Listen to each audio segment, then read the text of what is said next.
이 같은 택배 물류 작업장에서 이 2달여 만에 또다시 불의의 사고가 일어났습니다. 대체 현장이 어떤 상황이길래 저희가 속속들이 볼 수 없어서 더 걱정되는데요. 이 김진일 택배연대 노조 정책국장 연결해 알아보겠습니다. 국장님 안녕하십니까? 예, 안녕하십니까. 자, 이 사고 소식 듣고 상황을 가장 먼저 파악해 보셨을 것 같은데 저희가 앞서 CCTV 화면으로 보니까 사고 당시 밤이었던 것 같아요. 사고가 어떻게 일어난 건가요?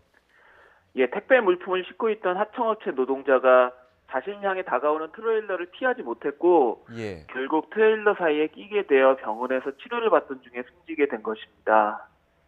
예. 자, 이 아마도 주로 밤에 택배 상하차 물류 작업을 위해서 이 작업자들이 이렇게 대형 트레일러 사이를 돌아다녀야 하는 상황인 것 같은데 당연히 누군가 사고 나지 않게 안내를 해줘야 할 것 같은데 관련한 안전 장치들 어떻게 돼 있습니까? 예, 사고가 발생한 허브물류센터는 밤부터 다음날 새벽까지 야간에 작업을 이루어지게 됩니다. 예.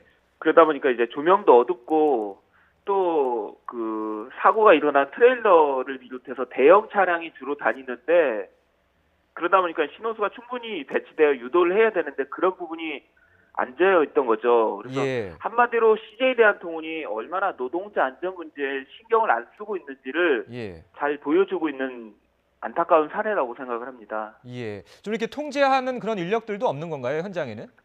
예, 그 영상에서 보시는 것처럼 제대로 안 돼 있는 거죠. 그러다 보니까 그 트레일러 운전하는 기사도 그렇고 그 사고를 당한 그 노동자도 그렇고 그 상황을 모르게 된 거죠. 자기 일에 집중하다 보면은. 예. 자, 이 같은 곳에서 또 사고가 난 것도 문제인데요. 이 CJ 대한통운 작업장 불과 2달 전쯤에 이 아르바이트생 감전으로 숨졌던 곳이죠. 당시 이 당국에서 현장 조사도 하고 조치도 했을 것 같은데 어떤 조치가 있었길래 또 사고가 난 건가요?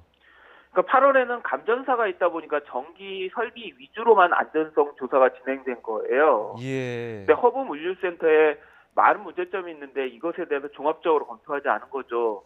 당장 8월 말에도 옥천 허브 물류센터에서 50대 노동자가 예. 찜통 더위에 막힌 공간에서 상하차 작업 중에 쓰러져 사망했고 이번에는 트레일러에 치여서 사망한 건데요. 예. 허브 물류센터를 총체적으로 점검하지 않고 예. 사고가 일어난 지점에 대해서만 점검을 하다 보니까 이런 사고가 또 발생하고 예. 만약에 이런 전체적인 점검이 이루어지지 않으면 아마 다른 유형의 사고가 또 발생할 것이라고 봅니다. 예.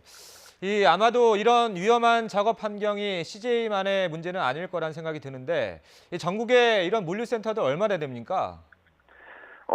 그 CJ 대한통운에는 그 대전 허브 물류센터 같은 곳이 7개 더 있고 예.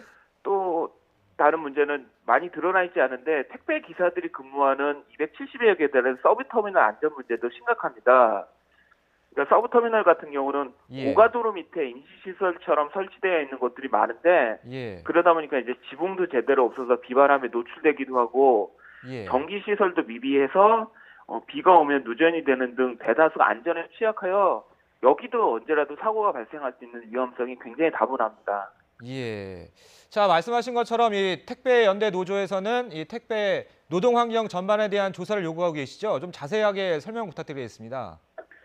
저희들은 택배 노동 환경에 만연한 외주화가 문제라고 생각합니다. 예. 그래서 이런 그 사망 사고가 계속 이어지고 있는데 CJ 대한통운은 늘 하청업체의 책임을 떠넘겨 왔습니다. 아하. 그러니까 CJ 대한통운 시설에서 그 노동자가 사망했음에도 불구하고 예. 그래서 현재와 같은 시스템이 계속 유지되면 CJ 대한통운은 미봉책으로 사태를 벗어나고 예. 근본 해결책은 마련하지 않는다는 거죠.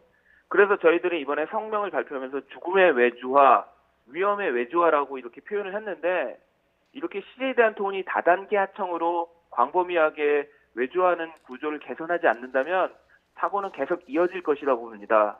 예. 자, 이 노동당국이 전국 물류터미널 감독을 검토하고 있다고 하는데 이게 장기적인 과제라고 하더라고요. 그래서 단기적으로 봤을 때 이 정부든 기업이든 이 안타까운 사고를 막기 위해서 오늘이라도 당장이라도 개선돼야 할 게 있다면 어떤 게 있을까요?